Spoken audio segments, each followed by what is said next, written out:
इस वीडियो में हम लोटस ईटर पोएम को कंटिन्यू करेंगे और इस वीडियो में हम शुरू करेंगे सेकेंड पार्ट इस पोएम का। पहला पार्ट हमने देख लिया है, दूसरा पार्ट है कोरिक सॉन्ग। मैंने आपको बताया था कि कोरिक सॉन्ग इस पार्ट में ओडिसी के वो साथी जिन्होंने लोटस का फल खाया था, फ्रूट खाया था, तो उसको खाकर वो घर वापस नहीं जाना चाहते थे।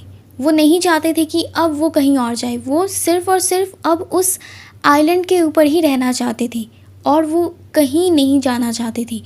तो वो जितने भी लोग हैं जिन्होंने उस फल को खाया, अब वो इस कोरिक सॉन्ग के थ्रू बताएंगे कि वो क्यों नहीं जाना चाहते, उन्हें कैसा महसूस हो रहा है वो भी बताएंगे, और क्यों वो नहीं जाना चाहते हैं वापस, क्यों उसी आइलैंड के ऊपर रहना चाहते हैं, उसका भी कारण हमें इस कोरिक सॉन्ग से जानने को मिलेगा। तो अब हम कोरिक सॉन्ग का पहला स्टैंजा देखते हैं। There is sweet music here that softer falls than petals from blown roses on the grass. अब उन लोगों ने लोटस का फल खा लिया, तो वो एक जादुई फल था, तो उसका असर उनके ऊपर हो रहा था और वो किसी प्रकार का म्यूज़िक सुन रहे थे, किसी प्रकार का म्यूज़िक उन लोगों को सुनाई दे रहा था। और उसी म्यूज़िक को डिस्क्राइब करते हुए वो कहते हैं कि उस आइलैंड के ऊपर उन्हें एक मधुर मीठा सा संगीत सुनाई दे रहा है जो बहुत ही ज़्यादा सॉफ्ट है। और उस म्यूज़िक के सॉफ्टनेस को कंपेयर करने के लिए वो बताते हैं कि वो म्यूज़िक कितना सॉफ्ट है। वो कहते हैं कि कोई खिले हुए गुलाब का जो पंखुड़ी होता है वो जब किसी घास के ऊपर गिरता है, तो जितना सॉफ्टली वो पंखुड़ी घास के ऊपर गिरता है, उससे भी ज़्यादा सॉफ्ट वो म्यूज़िक है जो उन लोगों को सुनाई दे रहा है। और night dews on still waters between walls of shadowy granite in a gleaming pass. यहाँ पे शैडोई ग्रेनाइट के पहाड़ को कहा गया है। ग्रेनाइट एक तरीके का पत्थर होता है, आपने सुना होगा। तो पत्थर कहीं से तो निकलता होगा ना, तो वो ग्रेनाइट के पहाड़ से निकलता है। ग्रेनाइट का एक पहाड़ होता है और ग्रेनाइट का जो कलर होता है ना, वो डार्क कलर का होता है। तो शैडोई ग्रेनाइट यानी कि डार्क कलर का ग्रेनाइट का माउंटेन आप समझ लो। ग्लिमिंग पास का मतलब कि चमचमाती हुई, चमकती हुई, जगमगाती हुई पास। पास का मतलब क्या? Mountain pass. माउंटेन पास क्या होता है? दो पहाड़ के बीच में एक रास्ता बन जाता है आने जाने के लिए। और अक्सर क्या होता है कि अब आप खुद ही सोचो कि दो पहाड़ के बीच में एक रास्ता बन जा रहा है, तो कभी भी बारिश हुई तो उसमें एक पानी भी तो जमा हो जाएगी ना, पानी का स्रोत बन जाएगा वहाँ पे आसपास में, उस पास के आसपास में, यानी कि उस पास के नज़दीक पानी का स्रोत बन जाएगा। तो उसे ही कहा जा रहा है कि चमचमाता हुआ पास, जगमगाता हुआ पास। तो यहाँ पे क्या कहा जा रहा है?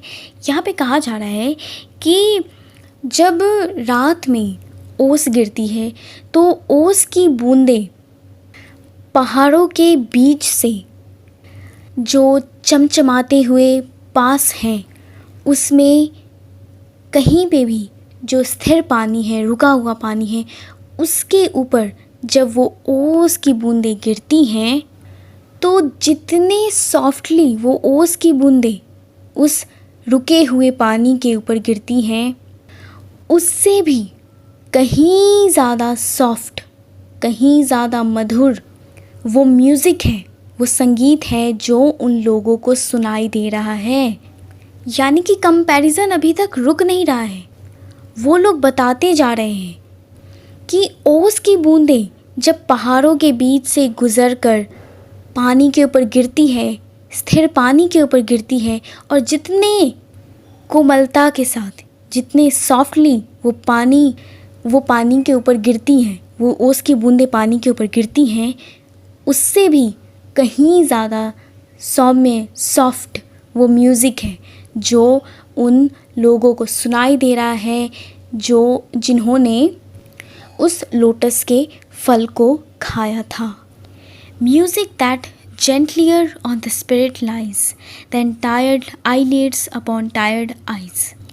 अब यहाँ पे कहा जा रहा है कि आप सोचो, जब आप थके हुए होते हो तो क्या होता है, आपकी आंखें बंद हो जाती हैं, आपकी जो पलकें हैं वो बंद होने लगती हैं। और आपको कैसा महसूस होता है उस वक्त जब आप बहुत ज़्यादा थके हो?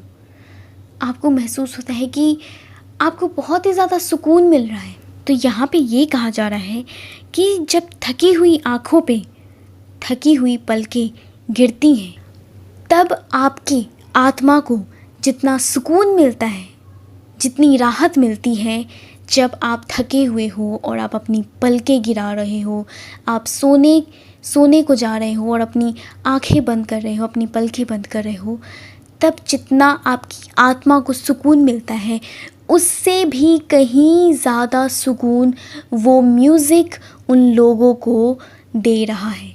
Music that brings sweet sleep down from the blissful skies. Blissful का मतलब होता है जो आपको बहुत ही ज़्यादा खुशी दे रहा हो, खुशनुमा आप समझ लो। तो यहाँ आसमान को खुशनुमा कहा जा रहा है। तो वो कह रहे हैं कि ये जो म्यूज़िक है जो उन्हें सुनाई दे रहा है वो इस प्रकार का है जैसे मानो कि ये म्यूज़िक, ये संगीत आसमान में जाकर, खुशनुमा आसमान में जाकर उन लोगों के लिए नींद लेकर आ रहा हो। यानी कि वो ये कहना चाह रहे हैं कि वो जो संगीत वो सुन पा रहे हैं, वो संगीत बहुत ही ज़्यादा मधुर है कि उसे सुनकर उन्हें बहुत ही ज़्यादा मीठी नींद आ रही है, बहुत ही ज़्यादा खुशनुमा मीठी सी नींद उन्हें आ रही है, मानो कि वो जो संगीत है उसने आसमान से ही नींद उनके लिए लेकर आई है। Here are cool mosses deep and through the moss the ivies creep। अब वो लोग यहाँ पे कह रहे हैं कि अब उन्होंने वो म्यूज़िक सुना, वो म्यूज़िक जो उनके कानों में ही सुनाई दे रही है, अब वो म्यूज़िक सुन रहे हैं, वो बता रहे हैं कि उस म्यूज़िक को सुनते ही, उस संगीत को सुनते ही उन्हें बहुत ही अच्छा महसूस हो रहा है, उन्हें सोने का मन कर रहा है, उनके अंदर नींद आ रही है। तो अब उन्हें नींद आ रही है, तो कहीं ना कहीं उन्हें सोने का तो मन करेगा। तो वो कह रहे हैं कि वहाँ पे मॉसेस हैं, यानी कि काई उगी हुई है, घनी काई उगी हुई है जिसके ऊपर वो सो सकते हैं। इसीलिए वो उस काई को कह रहे हैं कूल मॉसेस, यानी कि उनके लिए वो एक बिस्तर के समान है जिसके ऊपर वो आराम से सो सकते हैं। और उसी काई के ऊपर आइवी के पौधे उगे हुए हैं। आइवी के पौधे उन मॉसेस के ऊपर उगे हुए हैं, उन काइयों के ऊपर उगे हुए हैं। आइवी एक तरीके का क्रीपिंग प्लांट होता है। क्रीपिंग प्लांट का मतलब कि आपने देखा होगा ना, रेंगने वाले पौधे। हमारे इधर ऐसे पौधों को कहा जाता है लतरने वाला पौधा। And in the stream the long lived flowers weep. Weep का क्या मतलब होता है? वीप का मतलब होता है रोना। तो जब आप रोते हो तो बूंद बूंद आंसू आपके आँखों से निकलती हैं। तो यहाँ पे वो लोग ये कह रहे हैं कि वहाँ पे जो स्ट्रीम है, जो पानी की धाराएं बह रही हैं, तो उन स्ट्रीम में लंबे लंबे पत्तों वाले फूल उगे हुए हैं, फूल हैं जो उसमें उगे हुए हैं, और उन फूलों के ऊपर पानी की बूंदें गिरी हुई हैं।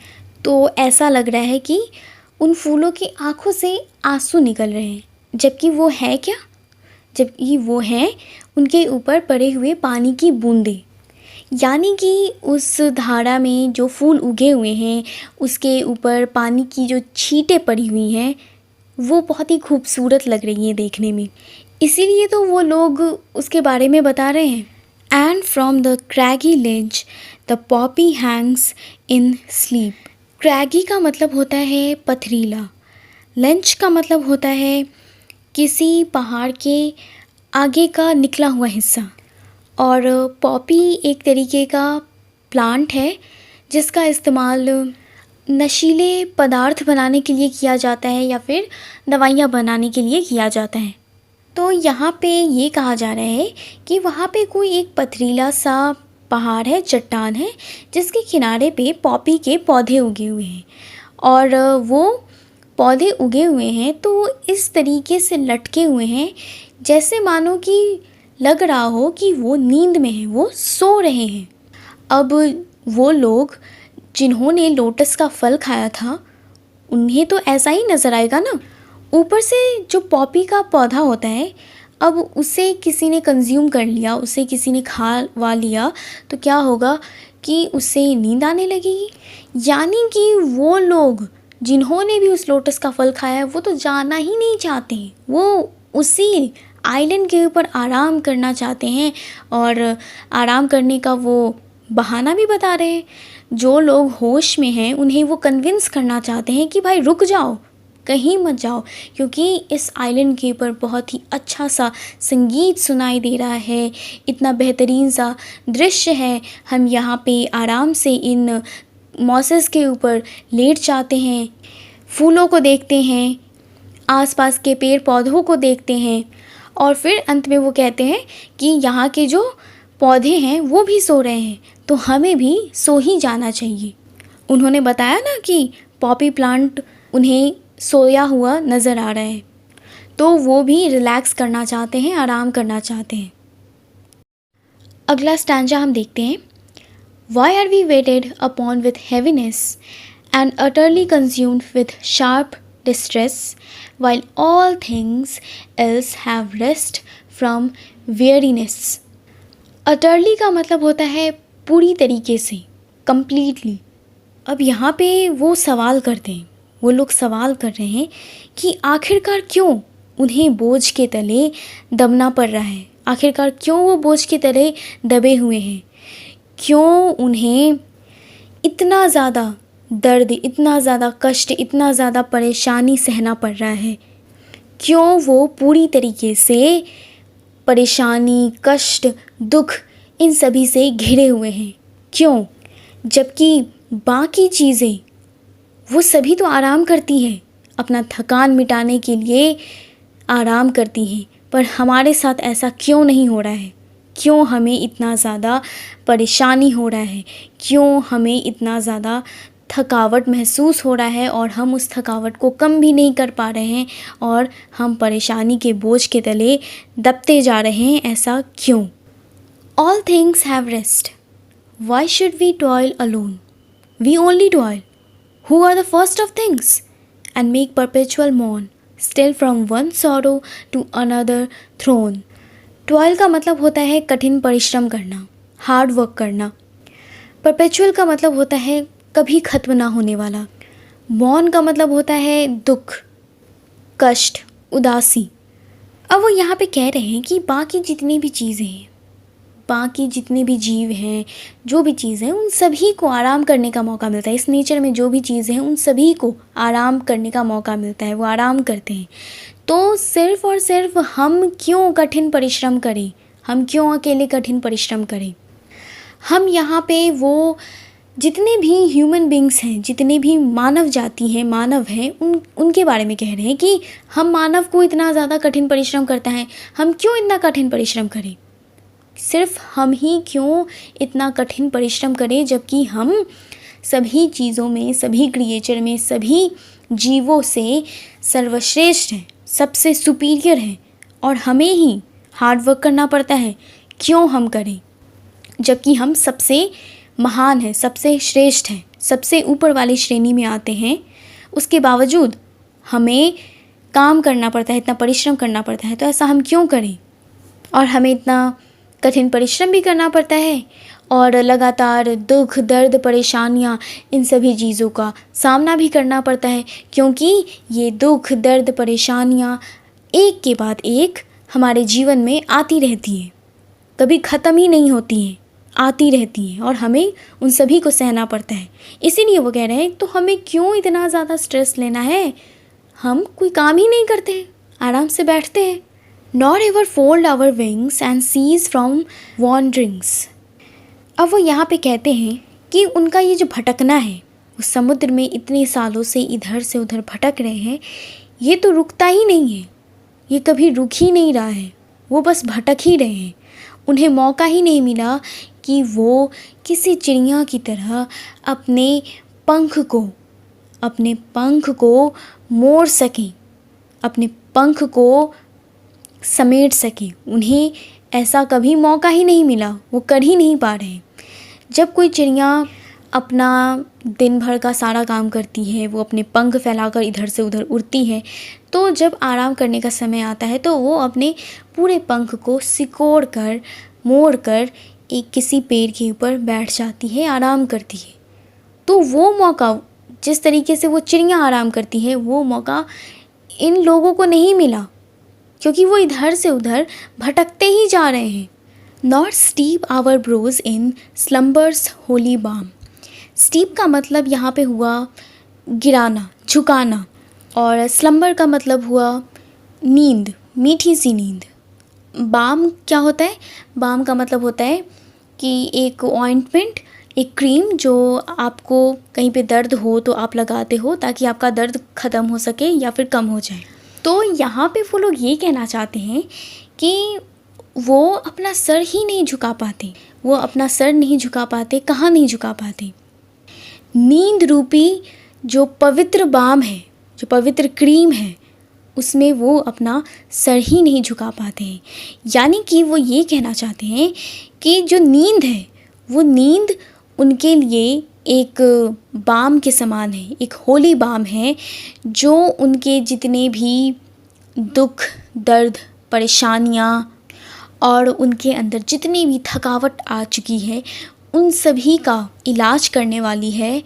तो वो उस नींद को महसूस ही नहीं कर पाते, मतलब उस नींद के शरण में वो जा ही नहीं पाते हैं। उन्हें मौका ही नहीं मिलता है कि वो मीठी सी नींद लें, आराम करें और उनके अंदर जो भी परेशानियां हैं, दुख है, दर्द है, थकावट है, उन सभी चीज़ों को भूल जाए। ऐसा तो उनके साथ हो ही नहीं पाता है। Nor hearken what the inner spirit sings, there is no joy but calm। Hokkien का मतलब होता है सुनना। तो यहाँ पे वो लोग कह रहे हैं कि उन्हें तो ये भी मौका नहीं मिल पाता है कि उनका जो आत्मा है, उनके अंदर की जो आत्मा है जो गा रही है, वो उसकी सुने। और उनकी आत्मा क्या गा रही है? वो कहते हैं कि उनकी आत्मा ये कह रही है कि उनके लिए सबसे बड़ी खुशी, उन्हें सबसे बड़ी खुशी किसी और चीज़ से नहीं बल्कि शांति से, शांत रहने से, एक जगह शांति से बैठ जाने से ही मिलेगी।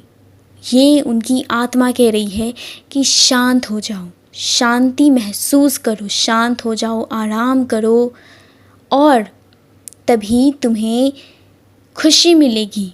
ऐसी उनकी आत्मा कह रही है, लेकिन वो अपनी उस आत्मा को सुन ही नहीं पा रहे हैं। उनकी जो आत्मा कह रही है कि आराम करो, शांत हो जाओ, शांति से बैठो, वो अपनी आत्मा की बात नहीं मान पा रहे हैं। लेकिन अब उन्हें वो सुनाई दे रहा है, यानी कि उन्होंने जो लोटस का फल खाया तो उसके बाद उनके अंदर जो भी हो रहा है वो तो उस लोटस के फल की वजह से हो रहा है। लेकिन उन्हें ऐसा लग रहा है कि उन्होंने अपनी आत्मा की आवाज़ आज सुन ली। इससे पहले वो अपनी आत्मा की आवाज़ नहीं सुन पा रहे थे, जो कि यही कहना चाह रही थी कि आराम से, शांति से बैठो, तुम्हें कुछ भी करने की ज़रूरत नहीं है। यही हमारी आत्मा कह रही है और हम इतने समय से अपनी आत्मा की बात ही नहीं सुन पा रहे थे, लेकिन आज हम सुन चुके हैं और इसीलिए वो अब कुछ भी नहीं करना चाहते हैं। Why should we only toil the roof and crown of things? अब वो फिर से वही बात दोहरा रहे हैं कि आखिरकार सिर्फ हम ही क्यों परिश्रम करें, हम इंसान ही क्यों परिश्रम करें। जिन लोगों ने उस लोटस के फल को खाया वो भी तो इंसान ही थे ना, मानव थे, मानव जाति के ही थे। तो वो कह रहे हैं कि हम ही क्यों, हम मानव ही क्यों इतना ज़्यादा परिश्रम करें, जबकि हम सबसे सर्वश्रेष्ठ हैं, सभी चीज़ों से सुपीरियर हैं, हम ऊपर वाली श्रेणी में आते हैं। The roof and crown of things, यानी कि वो ये कहना चाहते हैं कि इंसान सभी चीज़ों से, सभी जीवों से सर्वश्रेष्ठ है, सबसे ऊपर वाले श्रेणी में आता है, तो हम इंसान क्यों इतनी ज़्यादा मेहनत करें जबकि हम इतने सुपीरियर बीइंग हैं। हम अगला स्टैंजा देखते हैं। Lo in the middle of the wood the folded leaf is wooed from out the bird with winds upon the branch. आपको पता है, जब मैं ये स्टैंजा पढ़ रही थी तो मैं सोच रही थी कि यहाँ पे दो बार वुड क्यों लिखा गया है। दरअसल मेरी गलती थी।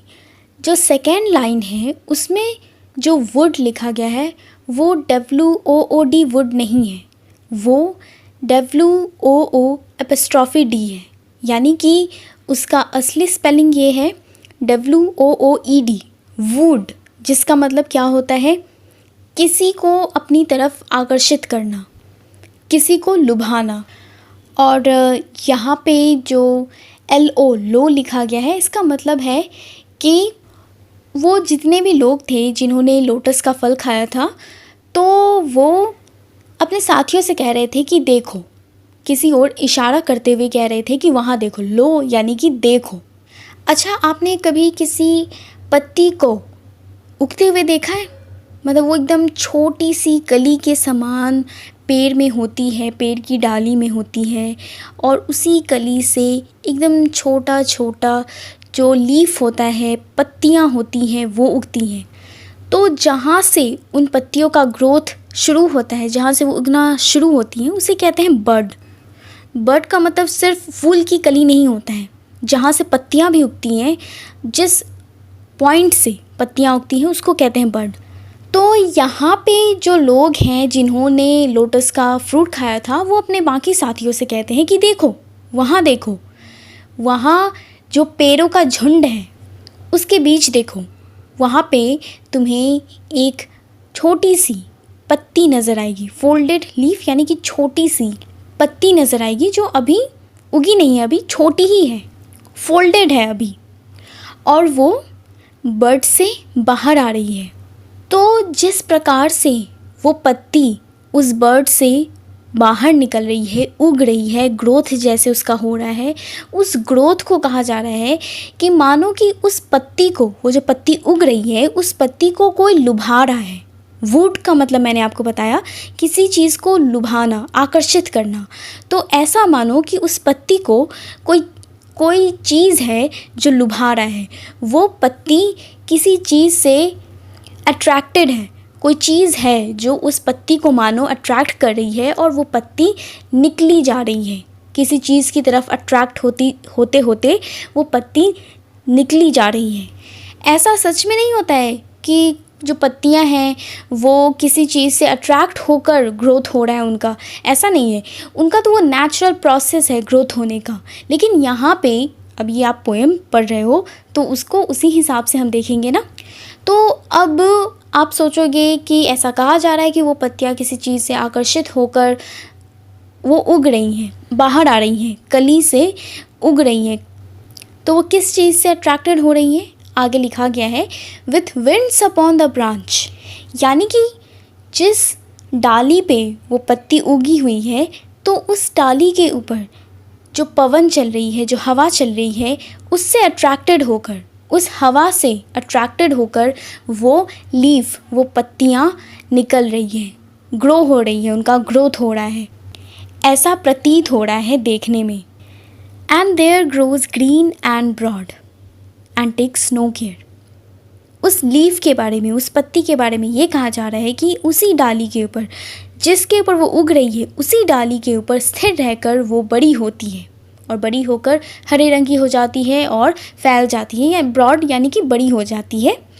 और जब वो उस ब्रांच के ऊपर रह रही है, वो जो लीफ है जब बड़ी हो रही है, ग्रोथ हो रहा है उसका, और उसका पूरा लाइफ, उस लीफ का पूरा लाइफ उसी ब्रांच के ऊपर ही है, और उसे किसी भी बात का कोई भी टेंशन नहीं है। टेक्स नो केयर का मतलब कि उस लीफ को किसी भी बात की परवाह करने की ज़रूरत नहीं है, कोई भी टेंशन नहीं है, किसी भी तरह का दुख नहीं है, वो आराम से उस ब्रांच के ऊपर, हमेशा उसी ब्रांच के ऊपर रहकर, उसी डाली के ऊपर रहकर अपना ग्रोथ करती है। Sun steeped at noon and in the moon nightly dew fed. यहाँ पे ये कहा जा रहा है कि दोपहर के समय में जब सूरज उगती है, सूरज जब उगा रहता है, तो सूरज की किरणें उस लीफ के ऊपर पड़ती हैं और चांदनी रात में जो ओस की बूंदें हैं वो उसके ऊपर पड़ती हैं। यानी कि वो जो लीफ है नेचर की हर खूबसूरती का आनंद लेती है, सूरज की किरणों का भी और रात में जो ओस की बूंदें पड़ती हैं उसका भी। And turning yellow falls and floats adown the air. और टर्निंग येलो का मतलब कि जब वो लीफ पीला हो जाता है, यानी कि उसका भी तो अंत आएगा ना। एक लीफ है तो वो हमेशा तो ज़िंदा नहीं रह सकता, उसका भी अंत आता है। तो उसका अंत भी उन लोगों के अकॉर्डिंग बहुत ही ज़्यादा सुहावना है।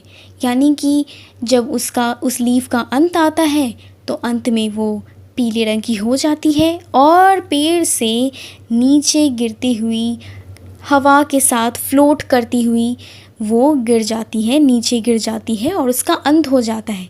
यानी कि वो लोग ये कहना चाहते हैं कि जो लीफ है उसका कितना अच्छा ज़िंदगी है, कितना अच्छा जीवन है।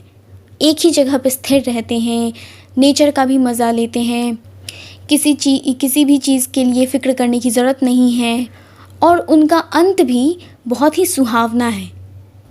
आराम से वो हवा के साथ फ्लोट होती हुई नीचे गिर जाती हैं और उनका अंत हो जाता है। आगे के लाइंस में वो लोग और भी एग्जांपल्स देंगे, जैसे कि एप्पल का एग्जांपल देंगे और फ्लावर का एग्जांपल देंगे कि ये बताना चाहते हैं कि नेचर में जितनी भी चीज़ें हैं उन सभी का जो लाइफ स्पैन है, जितने दिन वो ज़िंदा रहते हैं उनका जीवन बड़ा ही सुखद होता है, उनकी तरह नहीं होता है। यानी कि वो लोग जो इधर से उधर भटकते रहे हैं, समुद्र में इतने सालों से वो लोग भटक रहे थे, तो उन्हें अपना दुख नज़र आ रहा था और ऐसा इसलिए हो रहा था क्योंकि उन्होंने उस लोटस के फल को खा लिया था। इसीलिए वो सिर्फ़ और सिर्फ आराम के बारे में सोच रहे थे कि हमें कुछ नहीं करना चाहिए, क्योंकि नेचर में सब कुछ एक जगह पे स्थिर है तो हमें क्यों मेहनत करनी चाहिए। इस वजह से वो अलग अलग एग्जाम्पल्स दे रहे हैं। Lo, sweetened with the summer light, the full juiced apple waxing over mellow drops in a silent autumn night. अब वो लोग कहते हैं कि देखो उन एप्पल को, जो सेब हैं उन्हें देखो, जो कि स्वीट हो गए हैं। समर में गर्मी के मौसम में जो सूर्य की किरणें उसके ऊपर पड़ी, सूर्य की रोशनी उसके ऊपर पड़ी उन एप्पल के पेड़ों के ऊपर, तो उससे वो जो एप्पल है, जो सेब का फल है, वो स्वीट हो चुका है, स्वीट हो जाता है और पूरी तरीके से जूस से भरा हुआ है। और जब वो एप्पल पूरी तरीके से बड़ा हो जाता है, वैक्सिंग का यहाँ पे मतलब हुआ बड़ा हो जाना, ग्रोथ हो जाना। तो जब वो पूरी तरीके से बड़ा हो जाता है और पूरी तरीके से पक जाता है, मेलो जो शब्द है इसका मतलब होता है पका हुआ होना, राइप। ओल्ड इंग्लिश में मेलो का मतलब होता था कि किसी भी फल का पक जाना। कोई भी जो फल राइप हो जाते थे तो उसे ओल्ड इंग्लिश में कहते थे मेलो।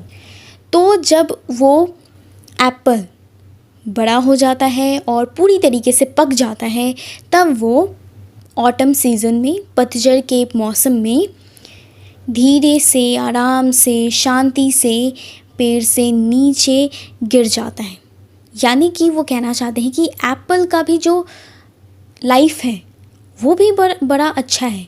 धूप की किरणें उसके ऊपर पड़ती हैं, वो एक जगह स्थिर होकर वहीं पे उग जाता है, बड़ा हो जाता है और उसका अंत भी एकदम आरामदायक होता है। आराम से ऑटम के मौसम में वो आराम से नीचे पेड़ से गिरकर टूट जाता है, यानी कि टूट कर गिर जाता है, पेड़ से टूटकर गिर जाता है। और ये जो प्रोसेस होता है उसके गिरने का, उसके अंत का, वो बहुत ही शांत होता है और उस एप्पल को भी किसी भी प्रकार का टेंशन नहीं होता है कि यहाँ जाना है वहाँ जाना है, वो एक जगह पे स्थिर रहता है. All its allotted length of days, the flower ripens in its place. Allotted का मतलब होता है निश्चित किया हुआ. तो यहाँ पे allotted length of days का मतलब ये है कि जो फ्लावर है उसका जो जीवन है, जो निश्चित किया गया है कि उसकी लाइफ साइकिल इतनी रहेगी, तो उसके बारे में यहाँ पे कहा जा रहा है.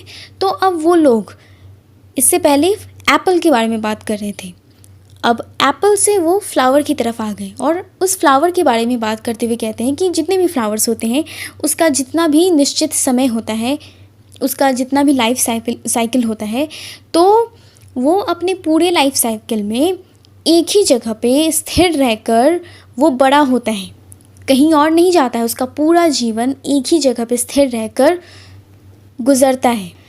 ripens and fades and falls and hath no toil. वो फ्लावर बड़ी होती है, फिर मुरझा जाती है, उसके बाद गिर जाती है, ज़मीन के ऊपर गिर जाती है, यानी कि उसका अंत हो जाता है और उसे अपने पूरे जीवन काल में ज़रा सा भी कोई भी काम नहीं करना पड़ता है. उसे कोई भी हार्ड वर्क नहीं करना पड़ता है, कोई भी परिश्रम नहीं करना पड़ता है. Fast rooted in the fruitful soil, यानी कि वो फ्लावर जब ज़मीन के ऊपर गिरता है तो वो वहीं पे रहता है, वो वहीं पे रहता है और वहीं पे वो ज़मीन में मिल जाता है, एक जगह पे वो स्थिर रहता है. तो इन लोगों ने जितनी भी चीज़ों के बारे में अभी बात की, लीफ के बारे में बात की, एप्पल के बारे में बात की, फ्लावर के बारे में बात की, यानी कि नेचर में जितनी भी जो नेचुरल चीज़ें हैं उन सभी के बारे में वो बात करते हुए ये कह रहे हैं कि ये सभी चीज़ें, लीफ, एप्पल, फ्लावर, ये सभी एक जगह पर स्थिर रहती हैं, उन्हें किसी बात का टेंशन नहीं है.